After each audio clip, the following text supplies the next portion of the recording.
जय हिंद बच्चों, कैसे हो सब। स्वागत है आपका आपके अपने YouTube चैनल पे।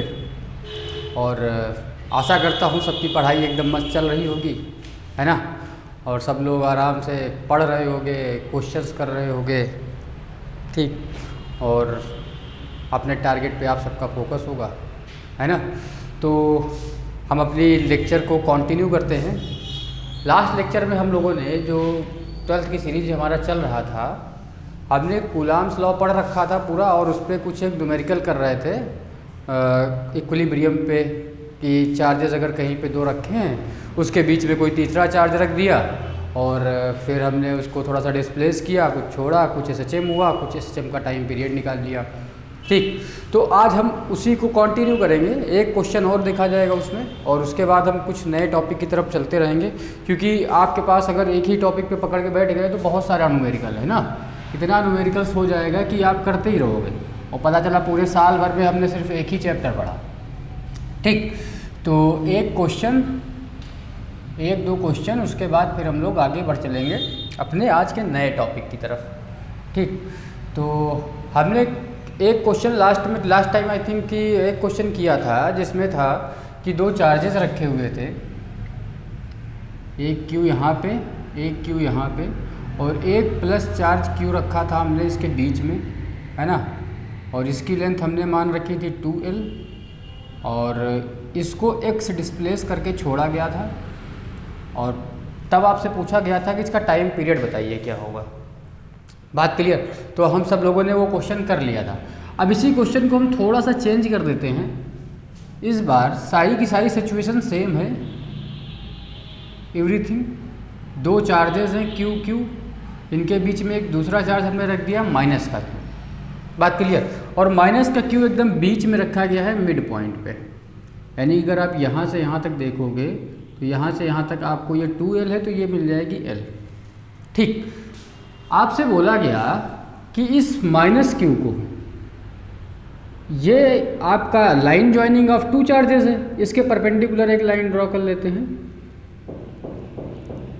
ठीक। और इस माइनस Q चार्ज को हमने यहाँ पे ना रख के हम थोड़ा सा ऊपर की तरफ ले गए, X, कितना X, मतलब आपने इसको खींचा ऊपर की तरफ, और यहाँ तक X खींच के आपने इसको छोड़ दिया, फिर से रिलीज़ कर दिया। क्वेश्चन समझ में आया क्या किया। हमारे पास दो चार्जेस थे, देख लो इधर, एक Q, एक माइनस Q इसके बीच में रखा हुआ था। हमने क्या करा, इस माइनस Q को, जो perpendicular line joining of two charges है, इसके परपेंडिकुलर हमने X डिस्प्लेस करके छोड़ दिया। तो ध्यान से देखो, जैसे ही आप इसको छोड़ोगे, आप इसको X डिस्प्लेस करोगे, तो जब आप इसको यहाँ तक ले जाओगे तो इस वाले चार्ज की वजह से इस पर एक फोर्स आएगा, और फोर्स आपको पता है इसकी डायरेक्शन कुछ ये आ जाएगी, और इस वाले चार्ज की वजह से जो इस पर फोर्स आएगा इसकी डायरेक्शन कुछ ये आ जाएगी, ये आपका F, ये आपका F हुआ। अब इन दोनों का कुछ ना कुछ तो आपको नेट फोर्स मिलेगा, और वही आपको देखना है क्या सिचुएशन बनेगी, ठीक। तो हम लोग आगे देखते हैं क्या सिचुएशन बनती है। तो आपको करना क्या है, क्वेश्चन को चाहे तो आप क्वेश्चन को नोट कर लो। Minus Q is slightly displaced X from, कहाँ से, perpendicular line joining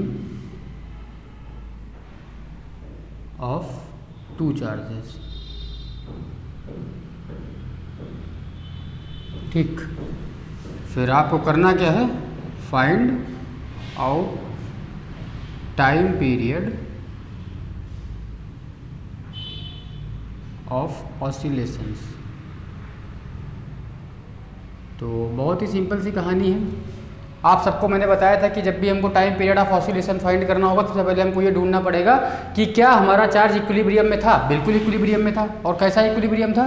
stable equilibrium था। जब आपने इसको खींचा यहाँ तक लेके गए तो ध्यान से देखने वाली बात यह है, अगर इसका आप प्रॉपर डायग्राम समझोगे तो कुछ इस टाइप की एक सिचुएशन आपको मिलेगी कि ये चार्ज, ये आपके पास Q है, ये आपके पास Q है और यहाँ पे एक माइनस Q था। इस माइनस Q को हमने यहाँ तक खींच लिया, ठीक। और आपको पता है इस माइनस Q चार्ज की वजह से जो फोर्स आएगा, इस चार्ज की वजह से, इस चार्ज की वजह से जो इस पर फोर्स आएगा उसकी डायरेक्शन कुछ ये होगी। इसकी वजह से जो इस पर फोर्स आएगा, चूँकि ये प्लस है ये माइनस है, तो इस फोर्स की डायरेक्शन कुछ ये होगी, डाउनवर्ड होगी। और इस वाले की वजह से भी इस पे जो फोर्स आएगा उसकी भी डायरेक्शन कुछ ये होगी, नीचे की तरफ। और चूंकि ये चार्ज और ये चार्ज तीनों मैग्नीट्यूड वाइज सेम है, तो हम बोल सकते हैं कि ये फोर्स भी F होगा और ये फोर्स भी F होगा। अब इसको हम थोड़ा सा ज्वाइन कर लेते हैं और एक बढ़िया सा डायग्राम प्रॉपरली बनाते हैं, ठीक। तो आपको थोड़ा सा ध्यान देना है यहाँ पे, क्या कि जब आप इसको यहाँ से मैच करोगे, मैच कर दिया, ये एंगल अगर आप थीटा मान लेते हो, थीटा, और ये आपका यहाँ से लेके यहाँ तक कितना है L, और ये आपने कितना डिस्प्लेस करा है x, किया है, कोई दिक्कत की बात नहीं। अगर आप इन फोर्सेस के कंपोनेंट करते हो तो नीचे की तरफ इसका कौन सा कंपोनेंट आएगा? F cos थीटा, और इस वाले का भी नीचे की तरफ कौन सा कंपोनेंट आ जाएगा? F cos थीटा, और परपेंडिकुलर इसका इधर की तरफ जो कंपोनेंट आ जाएगा F sin थीटा, और इस वाले फोर्स का जो इधर की तरफ कंपोनेंट आ जाएगा F sin थीटा। तो अगर आप ध्यान से देखो तो जो F sin थीटा के कंपोनेंट हैं ये दोनों एक दूसरे को कैंसिल आउट कर देंगे, और जो F cos theta plus F cos theta, यानी अगर आप देखोगे तो जो आपको F नेट मिला वो मिला 2F cos थीटा, दोनों का सम, चूँकि दोनों के दोनों फोर्सेस का जो डाउनवर्ड डायरेक्शन जो cos कंपोनेंट है वो दोनों सेम डायरेक्शन में है। बात क्लियर? और यही जो 2F cos थीटा है यही क्या करेगा? यही आपको SHM करवाने में हेल्प करेगा, है ना। जो हमारे पास रीस्टोरिंग फोर्स था, हमने बात करी थी लास्ट टाइम पे, लास्ट लेक्चर में आपको बताया था कि रीस्टोरिंग फोर्स क्या होता है कि जब आप इसको डिस्प्लेस करोगे ऊपर की तरफ तो रीस्टोरिंग फोर्स डाउनवर्ड लगेगा। क्यों लगेगा? क्योंकि वो उसको उसकी पुरानी सिचुएशन में लाने की कोशिश करेगा, ठीक। तो जो रीस्टोरिंग फोर्स है वो किसकी वजह से आएगा? F नेट की वजह से, और F नेट ही क्या दे रहा है? 2F cos theta. तो आप यहाँ पे लिख सकते हो। अच्छा, दूसरी बात, अगर आप देखोगे डिस्प्लेसमेंट आपका ऊपर की तरफ है तो फोर्स नीचे की तरफ है, और अगर आप डिस्प्लेसमेंट नीचे की तरफ करोगे तो फोर्स ऊपर की तरफ मिलेगा, ठीक। तो हम बोल सकते हैं जो F नेट होगा, F नेट ये आ जाएगा माइनस का 2F cos थीटा। माइनस क्या शो करता है? आपको मैंने बता रखा है कि माइनस सिर्फ ये शो करता है कि ये जो फोर्स है इसकी डायरेक्शन डिस्प्लेसमेंट के अगेंस्ट है। बात क्लियर? जिस डायरेक्शन में डिस्प्लेसमेंट हो रहा है उसके अगेंस्ट डायरेक्शन में क्या लग रहा है? रिस्टोरिंग फोर्स लग रहा है। तो आपको पता है इस चार्ज का हमने एक चार्ज क्यों माना था, आप मास m भी मान लो, तो आप इस चार्ज का एक्सीलरेशन निकाल सकते हो। कितना कितना आ जाएगा? m इंटू ए, तो m into a is equal to minus का 2F cos थीटा, और a आपको मिल गया कितना? माइनस का 2F cos थीटा अपॉन में m मिल गया। अब आपको पता है जो ये F है, F, ये F क्या है? ये F आपका कूलाम फोर्स है ना। और अगर आप F को डिफाइन करोगे तो F आपके पास क्या है? K Q1 Q2 upon R square. अब Q जो तीनों का मैग्नीट्यूड से सेम है तो F इज इक्वल टू आ जाएगा K Q upon R square. R square बोले तो यहाँ से लेके यहाँ तक की डिस्टेंस, ये वाली डिस्टेंस। और आप सबको ये ट्रायंगल दिख रहा होगा कि ये कुछ इस टाइप का एक ट्रायंगल बन रहा है, ये L है, ये X है, तो ये कितनी हो जाएगी? L square plus X square हो जाएगी। तो आपको मिल गया फोर्स कितना? L square plus X square का होल स्क्वायर। किसी को कोई डाउट? तो यहाँ से मिल गया KQ square upon L square plus X square, ये आपको मिल गया फोर्स का मैग्नीट्यूड। कोई दिक्कत? उठा के यहाँ पे रख लो। तो जैसे ही आप रखोगे तो आपको एक्सीलरेशन मिल जाएगा, a इज इक्वल टू कितना मिल गया। अच्छा, कॉस थीटा की वैल्यू भी आप डिफाइन कर सकते हो। जब आप इसी ट्रायंगल को देखोगे तो कॉस थीटा, चूंकि यहाँ पे आपका ये एंगल थीटा बन रहा है, तो कॉस थीटा क्या होता है, आधार बटे कर्ण। तो आधार क्या, बेस अपॉन हाइपोटेन्यूज। तो बेस आपका x और हाइपोटेन्यूज क्या मिल जाएगा, ये वाली साइड। तो आपका मिल जाएगा x upon under root of L square plus x square. किसी को कोई डाउट नहीं होना चाहिए इन दोनों बातों पे।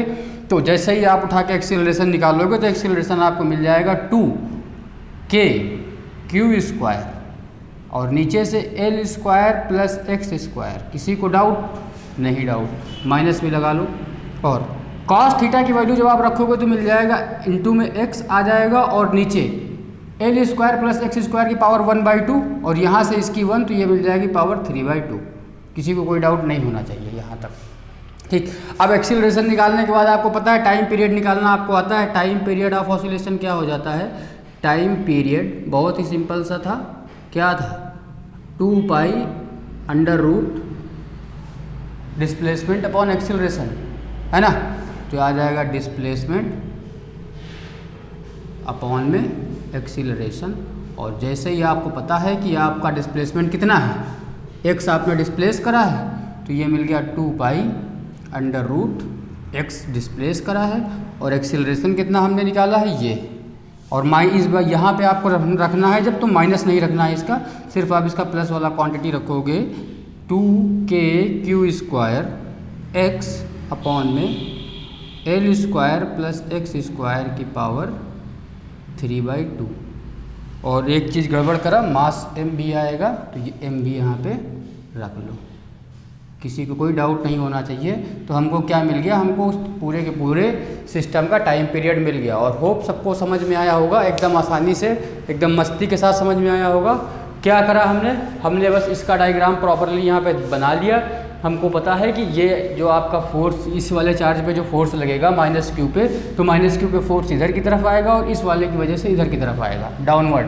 अब इन फोर्सेस का जब हमने कंपोनेंट करा तो हमको पता है जिधर से कॉस थीटा, जिधर थीटा होता है उधर कॉस कंपोनेंट आता है। तो इस वाले एफ का इधर की तरफ कॉस कंपोनेंट भी आया और इस वाले फोर्स का भी इधर की तरफ कॉस कंपोनेंट ही आया।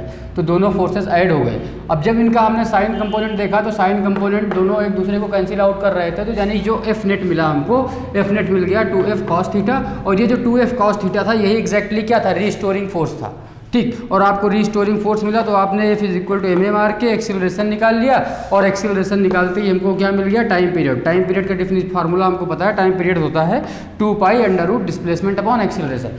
तो मेरे हिसाब से ये मामला क्लियर हो गया होगा। और ऐसे अगर कोई क्वेश्चन अगर आपको मिल जाता है, नेगेटिव चार्ज, पॉजिटिव चार्ज, या फिर दो चार्जेस के बीच में तीसरा चार्ज, चौथा चार्ज, तो आप सारे के सारे क्वेश्चन को कर सकते हो। तो आपको करना क्या है, पॉज करो स्क्रीन, क्वेश्चन को नोट कर लो, क्योंकि ये छोटी छोटी बातें अगर आप लोग याद रखोगे, नोट कर लोगे, कॉन्सेप्ट को समझ लोगे, तो आपके क्वेश्चन आसानी से निकल जाएंगे, है ना। तो ये भी क्वेश्चन हमारा आसानी से निकल गया। अब आगे हम लोग बढ़ते हैं। तो हम सब ने एक चीज़ सुनी होगी, है ना, आप सब ने एक थ्योरम का नाम सुना होगा जिसको हम लोग बोलते हैं लामीज थ्योरम। लामीज थ्योरम क्या होती है कि अगर कहीं पे तीन फोर्सेस, कौन सी थ्योरम, लामीज थ्योरम, इसको नोट कर लो।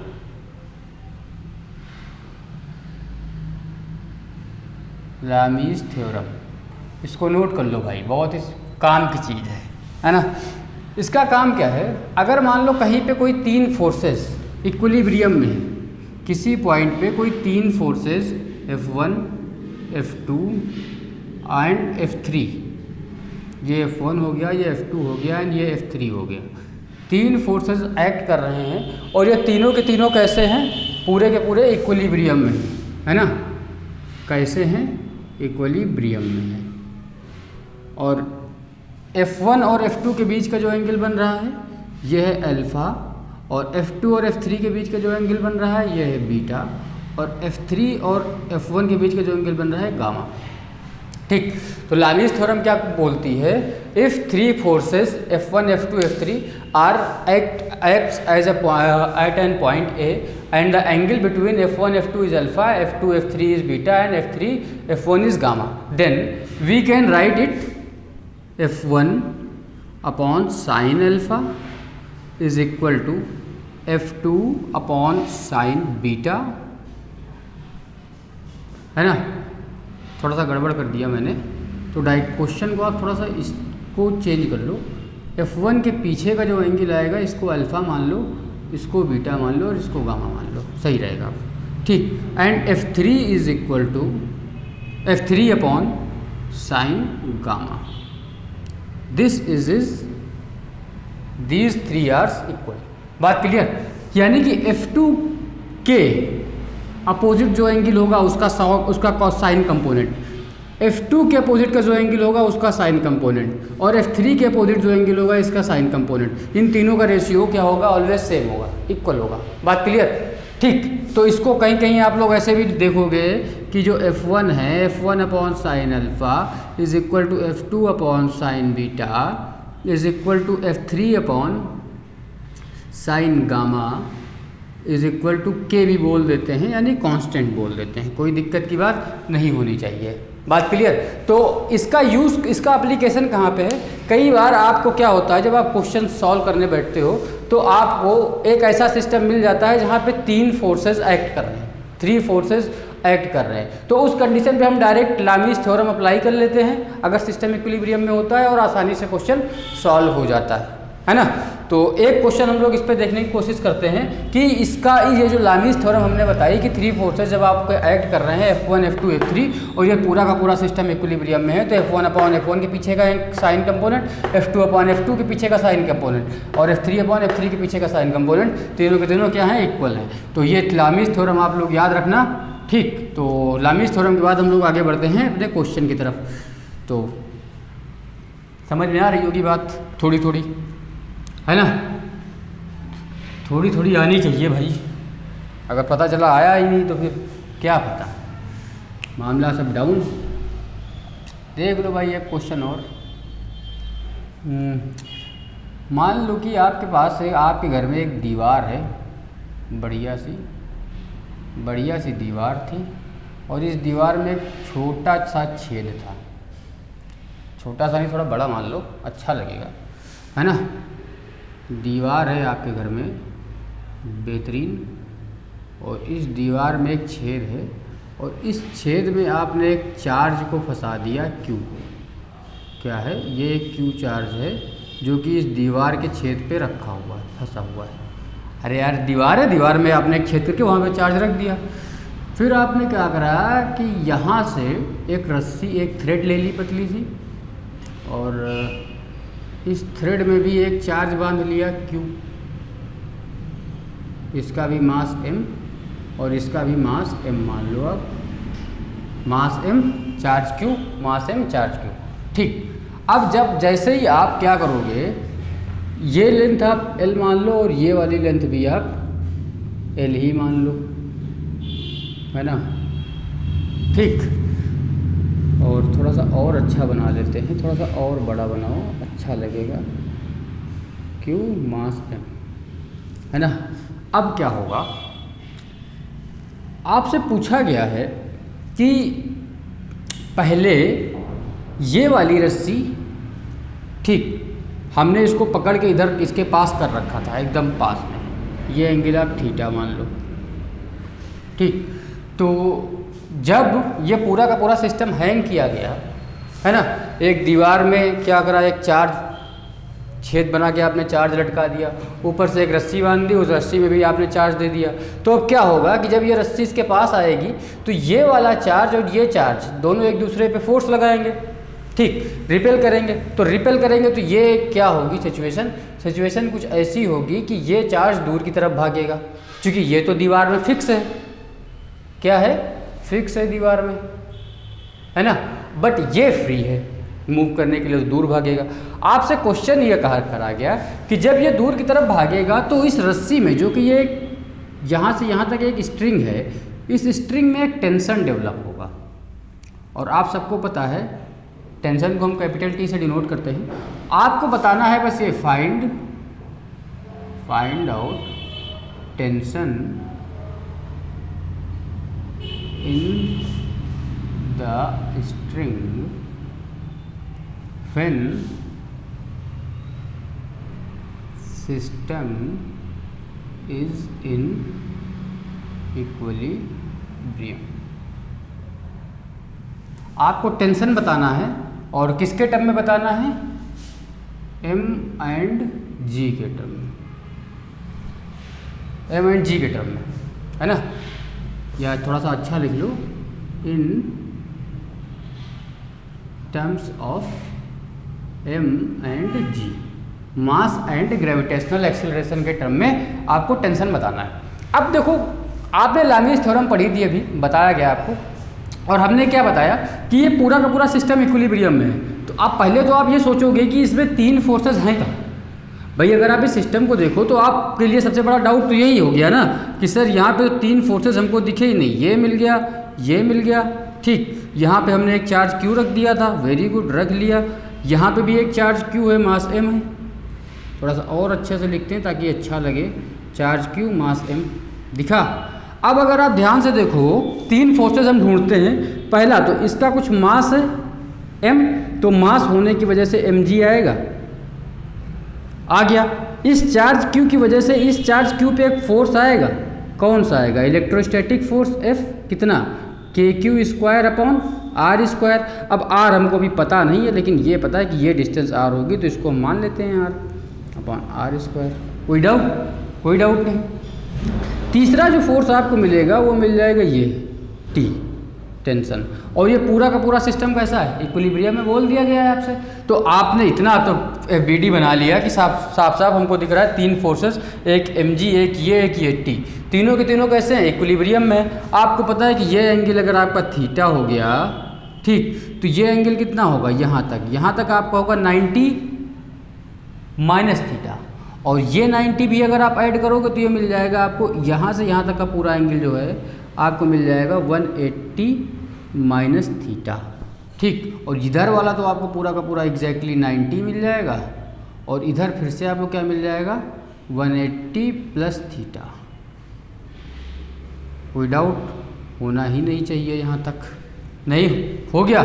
जैसे ही आपको तीनों एंगल दिख गए, आपने तुरंत लगा दिया क्या, T और T के नीचे का एंगल, तो T अपॉन में साइन T के पीछे का एंगल क्या है, 90 degree, sine 90 is equal to mg upon में mg के पीछे का एंगल, तो mg अपॉन में mg के पीछे का एंगल क्या है, 1 साइन 180 प्लस थीटा, है ना। और अगला क्या है, f और f के पीछे का एंगल, f हमको क्या मिल गया, f के पीछे का एंगल मिल गया आपका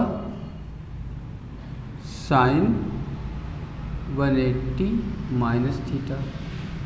उठा के देख लो भाई, किसी की कोई दिक्कत, ये मिल गया कुछ ख़त्म और ये गया ऊपर, तो यहाँ से आपको क्या मिल गया, T is equal to mg upon में साइन 180 प्लस थीटा, यानी थर्ड क्वाड्रेंट पे गए तो आपको क्या मिल जाएगा, माइनस होने से मिल जाएगा क्या, चेक कर लो भाई। तो आपको मिल गया mg अपॉन में साइन 180 प्लस थीटा, ठीक। और 180 प्लस थीटा की वैल्यू कितनी हो जाती है, आप सबने पढ़ रखा है, 180 प्लस थीटा, याद करो आपने कुछ पढ़ा था, ये 90 था, ये 180 था, 180 से प्लस गए तो थर्ड क्वाड्रेंट पे गए, थर्ड में साइन क्या है, माइनस में, तो ये मिल जाएगा आपको माइनस का mg और साइन थीटा। तो कुछ ज़्यादा ही खतरनाक आंसर आ गया क्या, नहीं सही है जो भी आया। तो T की वैल्यू मिल गई mg और थीटा के टर्म में मिल गई। तो इस तरीके से आपको क्वेश्चन मिल जाएगा। कभी भी लामीज थ्योरम का यूज़ हम लोग कर सकते हैं, मैकेनिक्स में भी कई बार हम लोग इसका यूज़ करते हैं, और जितनी भी जहाँ भी हमको ज़रूरत पड़ेगी इसकी यूज़ कर लेंगे आराम से, है ना, कोई दिक्कत की बात नहीं। चाहो तो आप इस f को यहाँ से रिप्लेस कर लो, f वाला भी सॉल्व कर लो, कुछ ना कुछ f की वैल्यू निकल जाएगी, इन दोनों को सॉल्व करके mg की वैल्यू f के टर्म में निकाल लो, फिर उठा के रख लो। तो जितना भी आपको जो भी सॉल्व करना है आप आसानी से कर सकते हो। और हमको लामीज थ्योरम का एप्लीकेशन पता होना चाहिए, क्या होता है अगर 3 फोर्सेस कभी भी इक्विलिब्रियम में हैं तो वहाँ पे हम लोग किस तरीके से लामीज थ्योरम यूज़ कर सकते हैं।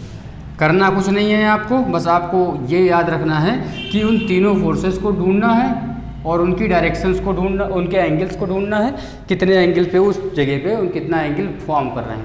बात क्लियर? तो यहाँ तक तो किसी को कोई डाउट होगा नहीं। आगे बढ़ते हैं। आगे बढ़ने से पहले आपको थोड़ा सा और एक आइडिया दे देता हूँ कि आप सबने डायग्राम बेस्ड न्यूमेरिकल कर लिए थे, जिसमें हमने एक घड़ी का एक एग्जाम्पल लिया था, हमने स्क्वायर, ट्रायंगल और पेंटागन वगैरह बना लिए थे। लेकिन अगर सपोज़ करो आपके पास कोई एक 3D टाइप का डायग्राम मिल जाए तो आप कैसे करोगे क्वेश्चन को? आपको बस कुछ नहीं, केवल एक इक्वेशन लिखनी आनी चाहिए। जैसे मान लेते हैं, एक बेसिक सी बात समझिएगा, आपके पास एक क्यूब है, क्यूब सबने देखा है ना? और ये क्यूब आपके पास हो गया और आपसे बोल दिया जाए कि इस क्यूब के हर कॉर्नर पे एक चार्ज को रख दिया गया है, Q Q Q Q Q. कितने चार्जेस हो जाएंगे भाई? काउंट करके देखो, 8 हो गए। ठीक, उसके बाद इन सब का नाम बता दिया गया, चलो भाई ये कॉर्नर 1 है, ये कॉर्नर 2 है, ये कॉर्नर 3 है, ये कॉर्नर 4 है, ये कॉर्नर 5 है, ये 6 है, ये 7 है, ये 8 है। हो गया। आपसे पूछ लिया जाए कि ये बताओ कि चलो कॉर्नर 1 पे जो चार्ज क्यू है इस पे कितने फोर्सेस लग रहे हैं, तो आपको पता होना चाहिए कि इस पे इन सातों चार्जेस की वजह से फोर्स आ जाएंगे।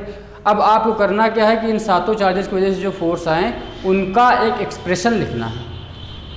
बात क्लियर? तो ये काम आप अपने आप से करिएगा कि इन सारे के सारे जितने के जितने पॉइंट्स हैं, इन सारे के सारे पॉइंट्स पे आपको फोर्स का एक्सप्रेशन लिखना है अपने आप से। ठीक, देखिए, सोचिए कैसे करना है ना? तो आपको कुछ बेसिक बातें भी पता होनी चाहिए कि जैसे आप इस वाले चार्ज पे इसकी वजह से जब फोर्स देखोगे तो आपको पता होना चाहिए कितना आ जाएगा, कि Q square upon R square. R square बोले तो यहाँ से यहाँ तक की साइड क्यूब है तो इसकी साइड ए मान लो आप, है ना? बट जब इस वाले पे इसकी वजह से फोर्स देखोगे तो आपको ये डायगोनल लेंथ लेनी पड़ेगी, और जब इसके ऊपर फोर्स आप इसकी वजह से देखोगे तो आपको पता है क्यूब में क्या होता है। क्यूब में 3 चीज़ें होगी, एक तो फेस डायगोनल होता है, दूसरा आपका एक क्यूब का डायगोनल अलग होता है, और फेस डायगोनल आपको पता है जिसकी ये स्क्वायर के फॉर्म का है नीचे का फेस, तो इसका हो जाएगा √2a लेंथ, है ना? √2a sorry. और जब आप क्यूब के डायगोनल को देखो, क्यूब का डायगोनल मतलब समझते हो? अबे एक आप कमरा इमेजिन करो बड़ा सा, और कमरे में एक ऐसा लट्ठा ला के रखो, एक ऐसा बांस ला के रखो जो इधर से नीचे वाले कॉर्नर को ऊपर वाले कॉर्नर से मिला रहा हो, है ना? जो सबसे लंबा डंडा आएगा उसको हम लोग क्या बोलते हैं? Cube diagonal. और क्यूब डायगोनल की लेंथ कितनी आ जाती है? जो आपका क्यूब का डायगोनल होगा इसकी लेंथ होती है √3a, और जो फेस डायगोनल होता है ये होता है √2a। बात क्लियर? और फेस की जो लेंथ है, साइड लेंथ है, जो साइड्स हैं वो आपकी a है, और ईच कॉर्नर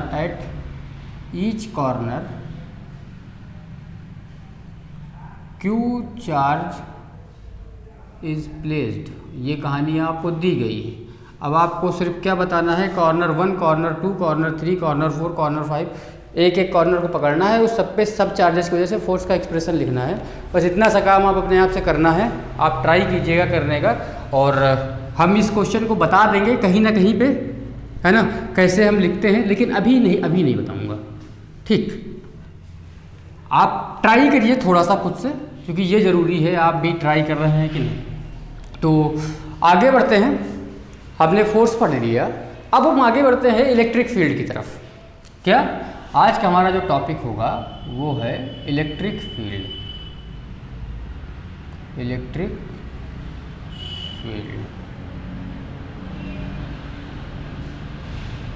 बहुत ही सिंपल सा टॉपिक है, समझिए। मान लो कि आपके पास कहीं पे कोई चार्ज रखा हुआ है, क्यू रखा हुआ है, ठीक। अब सपोज करो, थोड़ा सा एक कहानी के तौर पे समझो कि मान लो आप हो यहाँ पे, तुम बैठे हो भाई साहब, ठीक, और ये तुम्हारा घर है पूरा। जहाँ पे तुम बैठे हो वो तुम्हारा घर था पूरा, यहाँ से लेके यहाँ तक। अगर अब तुम्हारे घर में कोई दूसरा आदमी आया रहा हो, घुसेगा, लेट से कोई और दौड़ता हुआ आ रहा है तुम्हारे घर की तरफ, तो तुम क्या करोगे? उसको रोकोगे, है ना। बोलोगे भाई यहाँ पे मत एंट्री करो, क्योंकि ये पूरी की पूरी प्रॉपर्टी किसको बिलोंग कर रही है, तुमको बिलोंग कर रही है, तो ये प्रॉपर्टी तुम्हारी। ठीक, सेम कहानी कुछ चार्जेस के पीछे भी है। भाई मान लेते हैं कि एक चार्ज क्यू कहीं पे रखा हुआ है, रखा है, तो अगर इस क्यू चार्ज के पास कोई एक दूसरा चार्ज, जिसको हम क्या बोलते हैं, क्यू नॉट, और this Q naught is known as, इसको बोला जाएगा टेस्ट चार्ज। क्या बोलेंगे, टेस्ट चार्ज, परीक्षण आवेश। ठीक, इस क्यू नॉट को अगर आप कहीं बाहर से इसके पास लेके आओगे, इस वाले चार्ज के पास, तो क्या होगा, क्या ये चार्ज इसको अपने पास आने देगा, नहीं आने देगा। क्यों नहीं आने देगा, क्योंकि आपको पता है कि जैसे ही ये चार्ज, ये वाला क्यू नॉट इसके पास आएगा, तो ये वाला चार्ज क्या करेगा कि इस पर एक फोर्स लगाएगा, और फोर्स ये बाहर की तरफ लगाएगा, बोलेगा चल निकल तू पीछे की तरफ, रिपल हो जा, भगाएगा। ठीक, अब कहानी क्या है कि ये अगर इस पर फोर्स लगाएगा तो ये भी इस पर फोर्स लगाएगा, तो ये भी फोर्स। हमने ये सब पढ़ रखा है कूलाम्स लॉ में कि क्या होता है कि अगर इस चार्ज पे कोई फोर्स लगा रहा है तो ये चार्ज भी इस पे एक फोर्स लगाएगा। कितना लगाएगा, उतना ही फोर्स लगाएगा, इक्वल एंड अपोजिट लगाएगा। अब जो ये टेस्ट चार्ज है, चूंकि इस टेस्ट चार्ज के लिए कहा जाता है कि ये टेस्ट चार्ज आपका, इसका जो मैग्नीट्यूड होता है, magnitude of test charge is very small, यानी कि अपन लोग बोल सकते हैं कि क्यू नॉट जो है ये टेंडिंग टू ज़ीरो है। एग्जैक्टली ज़ीरो नहीं है, बट ये बहुत ही छोटा चार्ज। इमेजिन करो कि ये खली है, ये कोई 2 साल का बच्चा है, द ग्रेट खली, और ये कोई 2 साल का बच्चा। अब ये बच्चा अगर इस पर फोर्स लगाएगा तो इनको कोई फ़र्क नहीं पड़ने वाला। अगर कोई खली को, तुम ही चले जाओ, खली को 2-3 मुक्के मार दो जाके, तो क्या उसको कोई फ़र्क पड़ेगा, नहीं पड़ेगा। बट अगर उसने आपको मार दिया तो आपके ऊपर तो फ़र्क पड़ जाएगा, आप तो कट लोगे। अब कहानी कुछ ऐसी ही है कि ये चार्ज इस पर जो फोर्स लगाएगा, दिस फोर्स, ये फोर्स इसका कुछ सिग्निफिकेंट होगा, बट ये वाला चार्ज जो इस पर फोर्स लगाएगा, दिस एफ का कोई सिग्निफिकेंट नहीं होगा, जो इसकी वजह से इस पे आ रहा है ना। इसका मैग्नीट्यूड बहुत ही कम होगा इस वाले की कंपैरिजन में। ठीक, तो जो आपका इलेक्ट्रिक फील्ड है, इलेक्ट्रिक फील्ड क्या बोलता है, जैसे ही देखो, अब देखते हैं क्या बोला कि हमने टेस्ट चार्ज क्यू नॉट को लेके आए कहाँ पे, एक क्यू चार्ज रखा हुआ था इसकी फील्ड के अंदर। भाई ये अगर रखा हुआ है कहीं पे, तो इसका भी तो कुछ इलाका है जहाँ पे आप बैठ जाते हो, घूमने लगते हो, तो बोलते हो कि ये दिस इलाका, this properties belongs to me. तो वैसे ये चार्ज भी क्या बोलेगा कि जहाँ पे ये रखा हुआ है, इससे कुछ दूरी तक इसका कुछ एक इलाका है। अब जब हम एक क्यू नॉट को इस क्यू के उस रीजन में लेके आते हैं, तो ये क्यू इस क्यू पे एक फोर्स लगाता है। ठीक, और ये जो फोर्स होगा F, है ना, इस फोर्स और इस क्यू नॉट का जो रेशियो है, बात clear, force on test charge and upon में टेस्ट चार्ज, जितना इसका मैग्नीट्यूड होगा, इन दोनों का जो रेशियो है, इसी को हम लोग क्या बोलते हैं, इलेक्ट्रिक फील्ड। बात क्लियर। अब अगर आप सिंपली अगर इलेक्ट्रिक फील्ड को डिफाइन करो तो क्या बोलोगे, electric field is basically define as force on test charge upon में टेस्ट चार्ज। सिंपल सी डिफिनेशन। ठीक, अगर आपको पता है कि ये फोर्स है क्या, इस फोर्स को, ये कूलाम फोर्स है और इसका यूनिट क्या होता है, न्यूटन, और नीचे क्या है, टेस्ट चार्ज का आपको पता है कूलाम, तो यहाँ से जो इसका यूनिट आ जाएगा, यूनिट क्या मिल जाएगा आपको, न्यूटन पर कूलाम मिल गया। बात क्लियर। तो इलेक्ट्रिक फील्ड बेसिकली क्या है, इलेक्ट्रिक फील्ड आपका फोर्स है। ठीक, कौन सा फोर्स, जो किसी टेस्ट चार्ज पे एक्ट करता है, उन दोनों का रेशियो। बात क्लियर। तो ये बात क्लियर हुई थोड़ी थोड़ी कि इलेक्ट्रिक फील्ड क्या होता है। Electric field is basically the ratio of force acting on test charge and the test charge, है ना। अब अगर ध्यान से देखो, सिचुएशन को हम समझते हैं, थोड़ा सा ध्यान से देखते हैं और बाकी इसकी गहराई में चलते हैं, तो क्या मिलता है हमको। भाई अगर मान लो आपके पास एक चार्ज रखा हुआ था Q, ठीक, इस Q चार्ज से कुछ दूरी पर, यहाँ से मान लेते हैं R दूरी पर, ये पॉइंट है P पॉइंट है। आपसे बोला गया कि what is the electric field at point P due to this Q charge. ठीक, अगर आप ध्यान से देखो तो इस Q चार्ज की वजह से इस P पॉइंट पे जो कि R डिस्टेंस पे है, इस पे कितना इलेक्ट्रिक फील्ड आएगा। तो हमने क्या पढ़ रखा है अभी पीछे, हमने पढ़ा था जो इलेक्ट्रिक फील्ड है आपका E, इसको हम लोग E से डिनोट करते हैं। ये क्या होता है, force on test charge upon में टेस्ट चार्ज होता है, कोई दिक्कत की बात नहीं। अगर हम इस टेस्ट चार्ज को if Q not is 1 coulomb, अगर इस Q नॉट को जो टेस्ट चार्ज है आपका, इसको हम 1 कूलाम मान लें, तो हमको क्या मिलेगा, जो E है वो एग्जैक्टली F के बराबर है। यानी कि अगर 1 कूलाम का कोई चार्ज रखा हुआ है इस पॉइंट पे, लेट से कि इस P पॉइंट पे हमने एक 1 कूलाम का चार्ज रख दिया, तो इस Q की वजह से इस 1 कूलाम चार्ज पे जितना फोर्स लगेगा वही क्या है, इलेक्ट्रिक फील्ड है। बात क्लियर, कोई डाउट? कोई डाउट की बात नहीं। दूसरी बात कि अगर आप थोड़ा सा इसको डिफाइन करना चाहो तो लिख लो, डिफाइन करना चाहो तो लिख लो, the force acting at 1 coulomb charge, या 1 कूलाम टेस्ट चार्ज लिखो, अच्छा लगेगा। 1 कूलाम टेस्ट चार्ज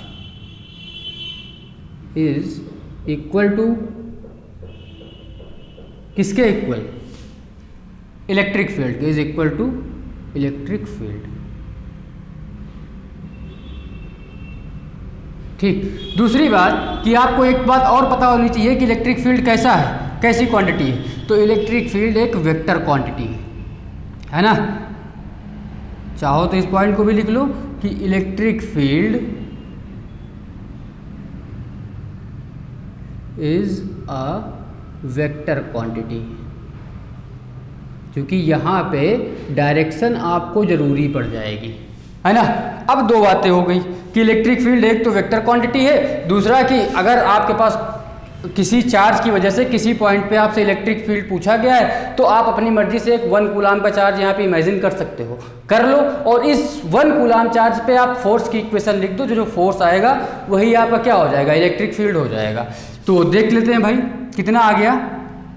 आपको पता है इस चार्ज की वजह से इस 1 कूलाम पे जो फोर्स आएगा वो कितना आ जाएगा, F इज इक्वल टू के क्यू इंटू 1 अपॉन में R स्क्वायर। अगर आप इसको वेक्टर फॉर्म में लिखना चाहो तो R क्यूब अपॉन में mod of R cube, vector R upon mod of vector R। ठीक, और जब आप इसको लिखोगे तो आपको पता है कि दिस F अपॉन में Q नॉट, और Q नॉट कितना है, 1 कूलाम, तो जो E होगा आपका वो E भी कितना आ जाएगा, K Q vector R upon mod of vector R का cube. This is called electric field. और इसका अगर आप स्केलर फॉर्म लिखोगे तो स्केलर फॉर्म क्या आ जाएगा, E इज इक्वल टू के क्यू अपॉन R स्क्वायर।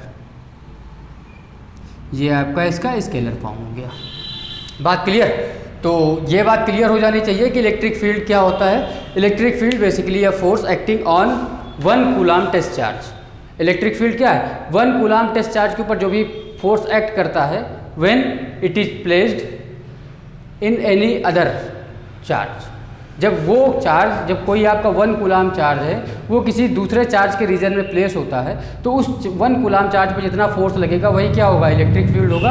और इलेक्ट्रिक फील्ड कैसी क्वांटिटी है, एक तो वेक्टर क्वांटिटी है, ठीक, इलेक्ट्रिक फील्ड है वेक्टर क्वांटिटी। दूसरी बात, ये जो इसका यूनिट होगा वो क्या होगा, न्यूटन पर कूलाम, है ना। तीसरी बात कि अगर 1 कूलाम टेस्ट चार्ज पे जितना फोर्स वर्क करता है वही फोर्स क्या है, इलेक्ट्रिक फील्ड के बराबर है। ये इसका स्केलर वेक्टर फॉर्म हो गया, E इज इक्वल टू के Q vector R upon mod of vector R, और ये इसका स्केलर फॉर्म हो गया, E इज इक्वल टू के क्यू अपॉन R स्क्वायर। यहाँ तक का कोई डाउट नहीं होना चाहिए। आगे बढ़ते हैं। आगे आपको थोड़ा सा और कहानी पता होनी चाहिए कि अगर इफ़ आपके पास, ये भी आपके पास इंपॉर्टेंट पॉइंट है, अगर आपके पास प्लस चार्ज है, पॉजिटिव चार्ज है, कैसा चार्ज है? पॉजिटिव। तो पॉजिटिव चार्ज की वजह से जो इलेक्ट्रिक फील्ड होगा, इलेक्ट्रिक फील्ड की डायरेक्शन हमेशा आउटवर्ड होगी। Positive, due to positive charge direction of electric field is always outward. बात क्लियर? तो ड्यू टू पॉजिटिव, तो लिख लो हमेशा क्या होगी? आउटवर्ड होगी। पॉजिटिव चार्ज की वजह से जो इलेक्ट्रिक फील्ड की डायरेक्शन होगी वो क्या होगी? आउटवर्ड डायरेक्शन में काम करेगा हमेशा, है ना? तो लिख लो आउटवर्ड डायरेक्शन। अगर आपके पास चार्ज निगेटिव होगा, अगर आपके पास कैसा चार्ज है? निगेटिव चार्ज है, तो निगेटिव चार्ज की वजह से जो इलेक्ट्रिक फील्ड होगा वो हमेशा कैसा होगा? इनवर्ड होगा, इनवर्ड डायरेक्शन में वर्क करेगा। बात क्लियर? तो ये बात भी आपको याद रहनी चाहिए कि जो आपके पास अगर पॉजिटिव चार्ज है तो पॉजिटिव चार्ज की वजह से जो इलेक्ट्रिक फील्ड होगा वो आउटवर्ड होगा, और निगेटिव चार्ज की वजह से जो इलेक्ट्रिक फील्ड होगा वो इनवर्ड होगा, है ना? तो एक बार रिकैप करते हैं इलेक्ट्रिक फील्ड के बारे में हमने क्या क्या बात करी। पहली बार हमने बात करी कि अगर कहीं पे कोई चार्ज रखा हुआ है और उसके रीजन में हम कोई एक दूसरा चार्ज लेके आते हैं जिसको बोलते हैं क्या? Test charge. उस टेस्ट चार्ज पे जितना फोर्स लगेगा और उस टेस्ट चार्ज का जितना मैग्नीट्यूड है, उन दोनों का जो रेशियो होता है वही क्या है? इलेक्ट्रिक फील्ड है ना? दूसरी बात, इलेक्ट्रिक फील्ड जो है आपका एक वेक्टर क्वांटिटी है ना, और इसकी जो यूनिट है वो न्यूटन पर कूलाम है। ये बात भी क्लियर हो गई। तीसरी चीज़ हमने देखी कि अगर आपके पास कहीं पे एक 1 कूलाम का चार्ज रखा हो और उस 1 कूलाम चार्ज पे जितना फोर्स आपका लगेगा वही फोर्स किसके बराबर है? इलेक्ट्रिक फील्ड के बराबर। तो आप डेफिनेशन भी लिख सकते हो इलेक्ट्रिक फील्ड की। Electric field is defined as the force acting on test charge, the force acting is on 1 coulomb test charge is equal to the electric field. या आप इसको थोड़ा सा और अपनी अच्छी, जैसी आपको लैंग्वेज अच्छी लगे, लिख सकते हो कि 1 कूलाम परीक्षण आवेश पे लगने वाला बल ही क्या कहलाता है? वैद्युत क्षेत्र कहलाता है। बात क्लियर? जो आपका इलेक्ट्रिक फील्ड है ये एक वेक्टर क्वांटिटी हो गई। और आपने एक चीज़ और पढ़ ली कि अगर आपके पास कहीं पे धन आवेश है या पॉजिटिव चार्ज है तो पॉजिटिव चार्ज से जो इलेक्ट्रिक फील्ड होगा वो ऑलवेज आउटवर्ड होगा, बाहर की तरफ होगा, है ना? और निगेटिव चार्ज की वजह से जो आपका इलेक्ट्रिक फील्ड होगा वो ऑलवेज कैसा होगा? इनवर्ड होगा, अंदर की तरफ होगा। तो यहाँ तक का कोई डाउट नहीं होना चाहिए। बाकी बात ठीक। अब आगे बढ़ते हैं। तो इलेक्ट्रिक फील्ड की बहुत सारी छोटी छोटी बातें हैं जो आप सबको समझ में आ जानी चाहिए। आ गई होंगी संभवतः, नहीं आई हूँ तो आगे बढ़ते हैं, फिर से एक बार देख लेते हैं, है ना? अब हमको पता है कि फोर्स क्या है। भाई साहब, हम सबको पता है एक छोटी सी सिचुएशन कि अगर मान लो यहाँ पे एक चार्ज रख देते हैं Q, इस Q से कुछ दूरी पर ये जो कि डिस्टेंस है आपके पास R, यहाँ पे एक चार्ज हमने रख दिया 1 कूलाम का। इस 1 कूलाम चार्ज पे, या आप 1 कूलाम चार्ज ना मानो, आप इसको पॉइंट कुछ मान लो, जो भी P, आपसे बोला जाए कि इस P पॉइंट पे आप इलेक्ट्रिक फील्ड बताओ, तो इलेक्ट्रिक फील्ड बताने के लिए आपको क्या करना है? अपनी मर्जी से आप फ्री हो, अपनी मर्जी से एक 1 कूलाम का चार्ज आप रख लो, ठीक, और इस 1 कूलाम चार्ज पर इसकी वजह से फोर्स डिफाइन कर दो। तो फोर्स कितना आ गया? K Q into 1/r²।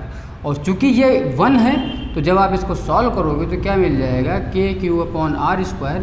और चूंकि आपको पता है कि 1 कूलाम चार्ज पर जितना फोर्स लगता है वही किसके बराबर होता है? इलेक्ट्रिक फील्ड के बराबर होता है। तो आपका काम हो जाएगा, आप इलेक्ट्रिक फील्ड डिफाइन कर लोगे। अब ज़रा याद करते हैं इस बात को, हम लोगों ने कई बार सॉल्व किया है। कहाँ पे सॉल्व किया है? आप सबको एक क्वेश्चन याद होगा जो मैंने शुरुआत में कराया था। एक बड़ी सी घड़ी थी, क्लॉक, है ना, और ये था 12 वाला पॉइंट, 12 कूलाम का चार्ज था, यहाँ पे 6 कूलाम का चार्ज था, यहाँ पे 3 कूलाम का चार्ज था, और यहाँ पे 9 कूलाम का चार्ज था। ये था इसका सेंटर और यहाँ पे हमने रखा था 1 कूलाम का चार्ज और ये थी 1 मीटर की distance.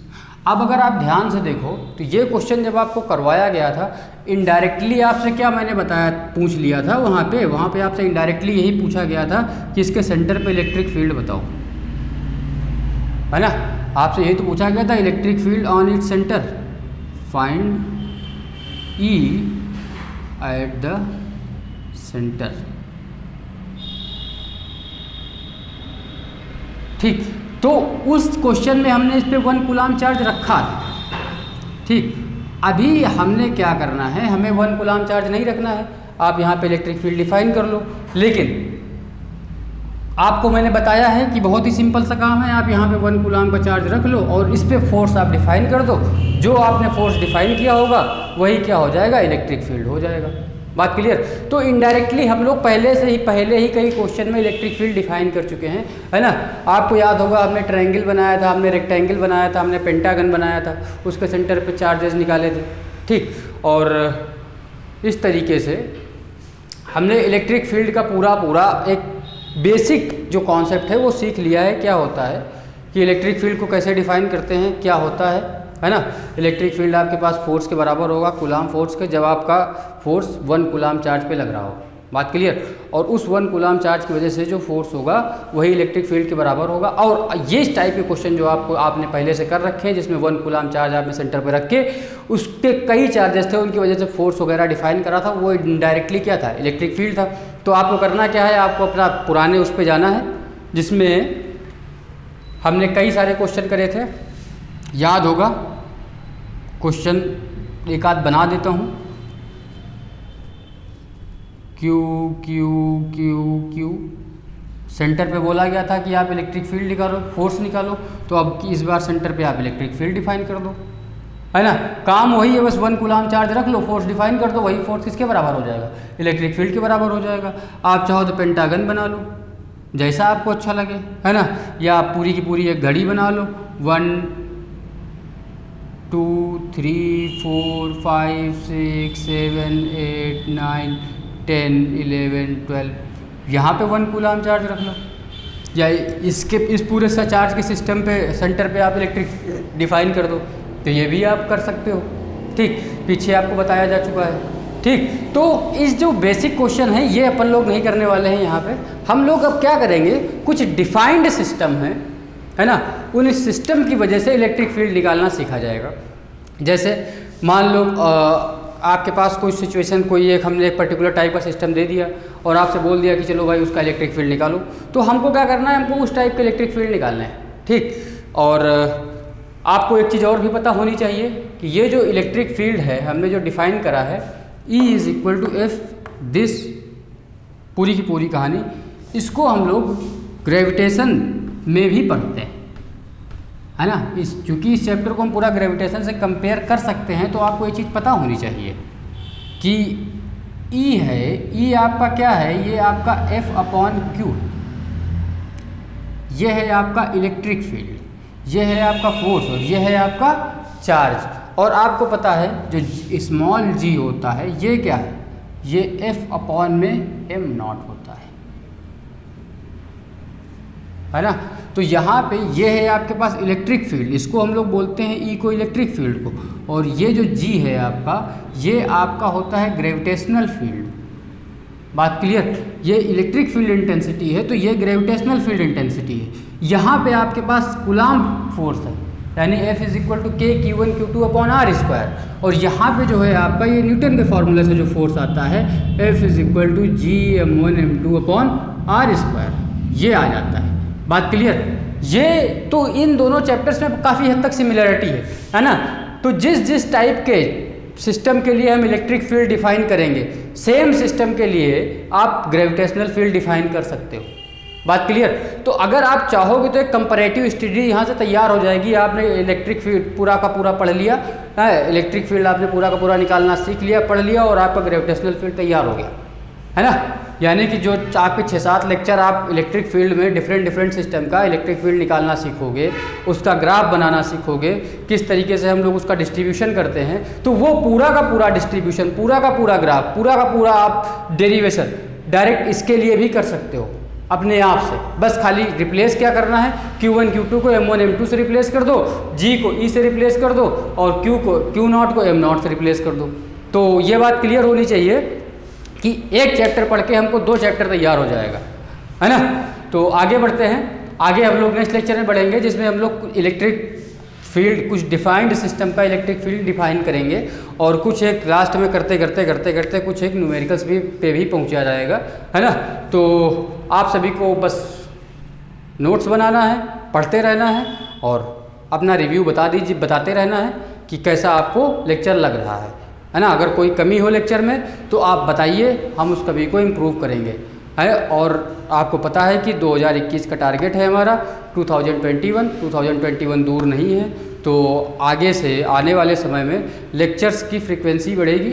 It may be possible कि एक दिन में 2 लेक्चर आएँ, है ना। और बाकी और सब्जेक्ट भी देखा जा रहा है, अगर कोई टीचर आता है अच्छा तो वो भी आपको मिलेगा। और अभी तो फ़िलहाल फिजिक्स चल रही है कंटिन्यू। तो चलता हूँ, जय हिंद, फिर मिलता हूँ अगले लेक्चर में। Bye bye.